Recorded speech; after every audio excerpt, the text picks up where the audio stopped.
Allrounder BVS Ravi గారిని మాట్లాడవలసిందిగా request చేస్తూ ఉన్నాం. Thank you so much for gracing are event అండి. అందరికీ నమస్కారం. అందరూ మీడియా మీడియా మీడియా మీడియా అంటున్నారు. ఇది నిజంగా మీడియా సినిమా అనేది. ఇది పర్ఫెక్ట్ మీడియా సినిమా. ఎందుకంటే ఇది ఎందుకు మీడియా సినిమా అంటే, సాధారణంగా చిన్న సినిమా బతకాలి, చిన్న సినిమా బతకాలి అని అందరూ అంటుంటారు కదా. చిన్న సినిమా బతకాలని అందరికీ ఉండదు, కొందరికీ ఉంటుంది. మంచి సినిమా బతకాలని అందరికీ ఉంటుంది. ఇది మంచి సినిమా కాబట్టి దీన్ని బతికించాలనే తాపత్రయం అందరికీ ఉంది. ఇవాళ రాహుల్కి చాలా ఫోన్లు వచ్చినాయి పెద్ద పెద్ద కంపెనీ నుంచేనని చెప్పాడు మా ప్రొడ్యూసర్ గారు. కానీ ఆ ప్రొడ్యూసర్కి, ఆ రాహుల్కి ఫోన్లు వచ్చిన ప్రొడ్యూసర్లు అందరికీ చెప్పింది కూడా మీడియానే. మీడియాలో ఉన్న జర్నలిస్టులే ఆ ప్రొడ్యూసర్ చెప్పారు, మంచి కుర్రాడండి, అతనికి డబ్బులు ఇవ్వండి, అతను మంచి సినిమా తీసి పెడతాడని. అవును, ఇది నిజం. ఇది మీకు తెలియదేమో, నీకు తెలియదేమో కూడా చెప్తున్నా.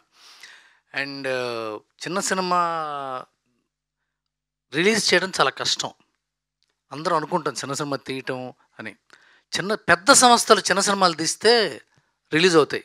ఒక మత్తు వదలరా మైత్రి తీస్తేనో, ఒక బలగం రాజుగారు తీస్తేనో, ఒక మ్యాడ్ వంశీ గారు తీస్తేనో, ఒక అరవింద్ గారు తీస్తేనో, ఒక కమిటీ కుర్రోళ్ళు నిహారిక్ గారు తీస్తేనో అవి ఆడతాయి, అవి రిలీజ్ అవుతాయి. ఎందుకంటే వాడు పబ్లిసిటీ మజిల్ ఉంటుంది, ఎక్కువ డబ్బులు ఖర్చు పెట్టి పబ్లిసిటీ చేయొచ్చు, స్టార్స్ వస్తారు, ఆ పెద్ద పెద్ద హీరోలు డైరెక్టర్లు వచ్చి మా సినిమా చూడండి, చిన్న సినిమాని చూడండి అంటారు. కానీ చిన్న సినిమా చేసిన ప్రొడ్యూసర్కి ఎవరు చూస్తే అడుగు చెప్తారు? ఎవరు వచ్చి చెప్తే సినిమా చూస్తారు?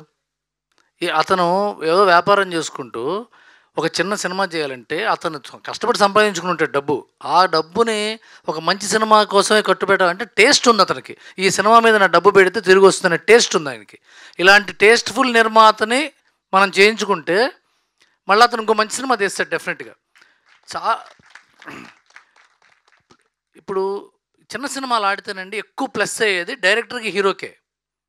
ఒక మెంటల్ మధ్యలో ఆడితే శ్రీ విష్ణుకి సక్సెస్, ఒక పెళ్లి చూపులు ఆడితే విజయ్ దేవరకొండ గారికి సక్సెస్, ఒక చిన్న సినిమా ఆడితే ఈ నగరానికి ఏమైంది లాంటి సినిమా ఆడితే తరుణ్ భాస్కర్కి సక్సెస్, లేకపోతే వివేక్ ఆత్రేయకి సక్సెస్, సందీప్ రెడ్డి వంగ గారికి సక్సెస్. కానీ ప్రొడ్యూసర్కి అసలు సినిమా తీసేది అతనే. ఆ సినిమా కోసం సక్సెస్ మీట్లు పెట్టి ఇలాంటి ఆవిడని తీసుకొచ్చి మాట్లాడించి ముందే డబ్బులు ఇచ్చి ఎన్ని తిప్పలు పడితే చిన్న సినిమా బతుకుతుందంటే, అది ఇప్పటికి కూడా మనం మనసులో గెలుచుకున్నామండి, మాకు డబ్బులు కావాలండి అంటున్నారు. ఇదేంటి క్లాప్. కానీ మీడియా దీన్ని ఇవాళ కూడా ప్రమోట్ చేసింది. ఎందుకంటే ఐఎమ్ రియలీ థ్యాంక్ఫుల్. మీరు చాలా మంచి పని చేశారండి.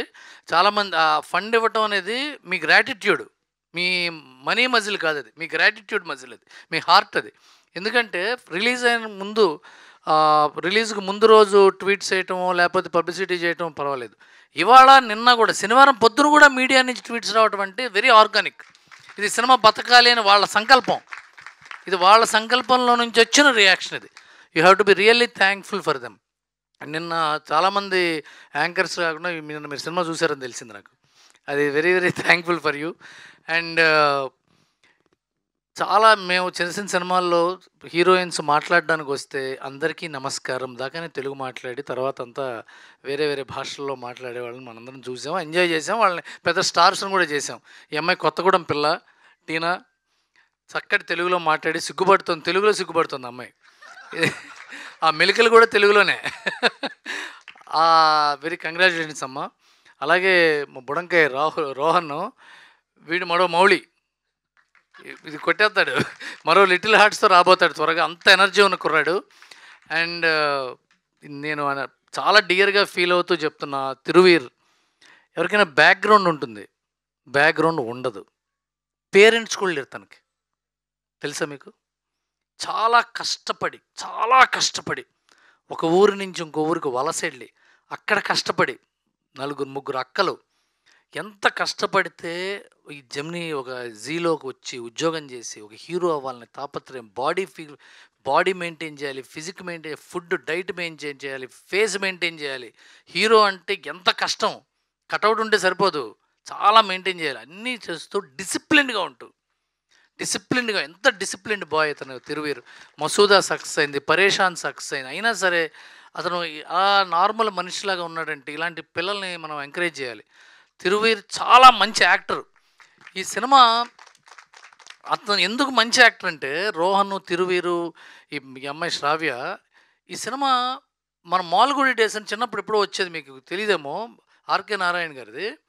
అలా ఊర్లో వెళ్తే ఎలా ఉంటుంది, ఊర్లోకి వెళ్ళినట్టుంది, సినిమాకి వెళ్ళినట్టు లేదు. మనం ఒక ఊరు వెళ్ళి ఆ ఊళ్ళో కొన్ని సంగతులు తెలుసుకుని వచ్చేసి. బలగం తర్వాత అంత హృదయమైన సినిమా ప్రీ వెడ్డింగ్ షో. అంత హృదయమైన సినిమా ప్రీ వెడ్డింగ్ షో. అంత మంచి సినిమా. చాలా అవార్డులు వస్తాయి సినిమాకి, చాలా అవార్డులు వస్తాయి. అలాగే ఇందాక సురేష్ బొబ్బిలి చెప్పాడు. అతను ఏమన్నాడంటే, కొన్ని తప్పులు చేశాను, నలిగాను, కష్టపడ్డాను, పైకొచ్చాను అని. సినిమా ఇండస్ట్రీలో అండి 90% మందికి కామన్గా ఉండే సీన్ వాళ్ళ జీవితంలో ఏంటో తెలుసా? ఇంక మనం ఫెయిల్ అయిపోయానురా, ఇంటికి వెళ్తేనేమో ఈ మొహం మీద ఉమ్మేస్తారు, ఇక్కడ బతకాలంటే డబ్బు లేదు, జీవితం లేదు, చావే గతేమో అనుకుని 100కి 90 మంది కనిపిస్తుంది. అంత దీన స్థితిలోకి వెళ్ళినప్పుడు వచ్చే రగిలే ఫైర్తోనే సూపర్ స్టార్స్ పుట్టారు, సూపర్ డైరెక్టర్లు పుట్టారు, సూపర్ యాక్టర్స్ పుట్టారు. అలాంటి కోవకు చెందిన వెరీ వెరీ టాలెంటెడ్, ఇటు నుంచి వెళ్ళిపోయాడా, ఇక్కడే ఉన్నాడు, సురేష్ బొబ్బిలి. ఎంత టాలెంటెడ్ మ్యూజిక్ డైరెక్టర్. బలగానికి బ్యాక్గ్రౌండ్ స్కోర్ చేసింది ఇతనే, అవును కదా? బలగానికి బ్యాక్గ్రౌండ్ స్కోర్ చేశాడు, కళ్ళమ్మ నీళ్లు తెచ్చేలా చేశాడు. ఇప్పుడు రేపొద్దున రాబోతే మరో సినిమా, అప్పుడు ఆ సినిమా అప్పుడు మాట్లాడుకుందాం. ఆ సినిమా కూడా సూపర్ సక్సెస్. సాంగ్ ఇవాళ వైరల్ అయిపోయింది. ఆ సాంగ్ రాజు వెట్స్ రాంబాయ్. ఇప్పుడు మళ్ళీ ఈ సినిమాని ప్రాణం పోసాడు ఇతను. ఎందుకంటే యాక్షన్ సినిమాలకి, సెంటిమెంట్ సినిమాలకి మ్యూజిక్ చేయటం కొద్దిగా ఈజీ. ఎందుకంటే దానికి ఎమోషన్ సపోర్ట్ చేస్తుంది, అది ఫైరీ ఎమోషన్స్ అవి. కానీ ఎంటర్టైన్మెంట్ సినిమాకి బ్యాక్గ్రౌండ్స్కి వేయాలంటే మనసులో కామెడీ ఉండాలి, నరాల్లో ఎంటర్టైన్మెంట్ ఉండాలి, జీవితాన్ని సరదాగా తీసుకునే తత్వం ఉండాలి. అప్పుడే ఆ మ్యూజిక్ వస్తుంది. అలాంటి మ్యూజిక్ చేశాడు సురేష్. చాలా మంచి మ్యూజిక్ డైరెక్టర్ అవుతాడు. ఈ టీం అంతా చాలా సక్సెస్ఫుల్ టీము. అలాగే రాహుల్, నువ్వు ఒక చక్కటి సినిమా తీసి వచ్చావు. నీకు చాలామంది ప్రొడ్యూసర్స్ వచ్చి మంచి సినిమా డబ్బులు ఇచ్చి మంచి సినిమా చేయండి, మాకు రాయండి రాయండి రాయండి అంటారు. నువ్వు రెండో సినిమా కూడా ఈయనకి చెయ్యి. ఎందుకంటే నువ్వు తెలుసో తెలియకో కొద్దిగా వేస్టేజ్ కూడా చేసుంటావు. ఆ వేస్టేజ్ని కూడా ఆయన భరించాడు. అందువల్ల ఈసారి ఇంకా మంచి సినిమా తీసి, నేను ఫస్ట్ సినిమా కదా, మనకి తెలియదు, చాలా కష్టపడతాం మనం కూడా. నీ కుర్రాళ్ళు ఇద్దరిని త్వరగా డైరెక్టర్ని చేస్తాంటున్నాడు, వాళ్ళని కూడా. మళ్ళీ మీరు ముగ్గురు కలిసి చాలా పెద్ద సినిమా తీసి ఆయనకి రుణం తెచ్చుకో. All the best entire team. అందరూ యాక్టర్స్ అనగానే మళ్ళీ కాంట్రవర్సీ అవుతుంది. మంచి జీన్స్ ప్యాంట్లు షర్ట్లు కాకుండా అందరూ మామూలు మనుషులాగా వీళ్ళ సినిమా చూడాలరా మనం అనిపించేట్టున్నారు. అండ్ కొత్త ప్రొడ్యూసర్స్ మంచి సినిమా తీస్తే అందరూ చూడండి. అశ్రద్ధ చేయొచ్చు, రేపు టీవీలో వస్తుందని అశ్రద్ధ చేయొద్దు. ఎందుకంటే మళ్ళీ మనం అందరం ఎంటర్టైన్మెంట్ కోసం బతుకుతున్న వాళ్ళం ఇక్కడ. మనం ఏదో లైఫ్లో ఎంటర్టైన్మెంటే కావాలి మనకి. కొత్త సినిమా వచ్చిందంటే సరదాగా అది క్యూరియాసిటీ ఉంటే అది బాగుంటుంది మనకి. ఆ సినిమా చూద్దాం రా.